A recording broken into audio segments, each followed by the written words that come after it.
My name is Celine Scythe. Yet the people around Heaven's Acres seem to only address me as Detective Scythe. It feels like I'm the only person who has no idea who that is.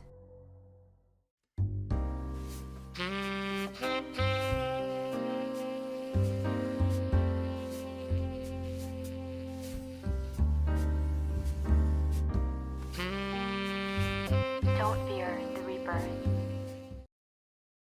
2 weeks ago, I woke up in the forest with my left eye missing. I can sort of remember vague things about myself, like my name, birthday, and where I live. But the majority of the things in my past are very blurry. The doctors call it amnesia, perhaps shock from losing my eye so suddenly. I'm not sure how much I believe them. So far, there's only one person who I've grown to trust again, and that's my partner, Teddy Harrow. He was the person to discover me in the forest. From what I can tell, I used to be some sort of private detective who owned their own office, the Scythe Detective Agency.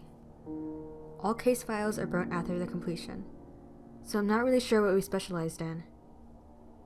Teddy says I'll remember soon enough. After my recovery, our first case came in. It was a request from a mother whose child went missing in the forest. Even if I can't remember anything, I know there is definitely something sinister about what lies beyond those trees. But when you're faced with a grieving mother, you don't tell her you think her son is dead. Instead, you go out and search for him. And that's exactly what Teddy and I did. I've heard there's a curfew on the town, but we still hadn't found him when the bell tower started ringing at midnight. Neither of us said anything as we ventured deeper into the dark forest. And eventually, we were so far away that the air was dead silent, except for the sounds of my footsteps. After a period of time, we came across a stuffed animal laying vulnerable on the floor. It was so peculiar, to say the least. The head of the bear looked like it was ripped off, and another completely different one was sewn on top of it. I kept it with me, but we were beginning to lose spirit. However, we saw something crawling out of the darkness. At first, it resembled the silhouette of a person. Then, as it got closer, I could finally make the facial features out to be the missing child. Except, he had a large scar running across his neck.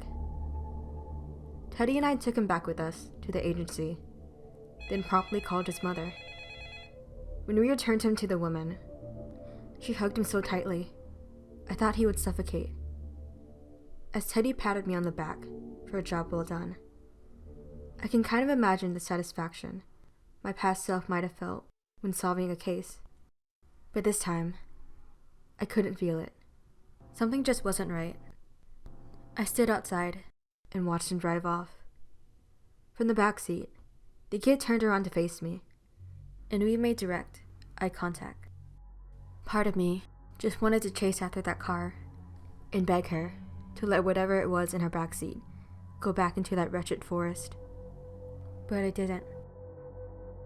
A few nights later, I was back in the woods when I saw a head poking out from behind a tree. It was around the same height of a small child. I slowly approached the tree with a tinge of hope, and it was him. But the rest of his body was missing. When you're faced with a grieving mother, your only choice is to tell her that her son is dead. That thing in her house is no longer her baby. Overall, there's one thing I can safely say I remember about Heaven's Acres.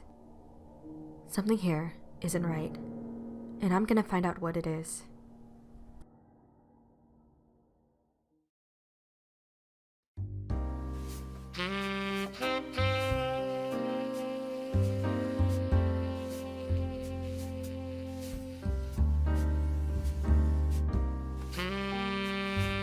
don't feel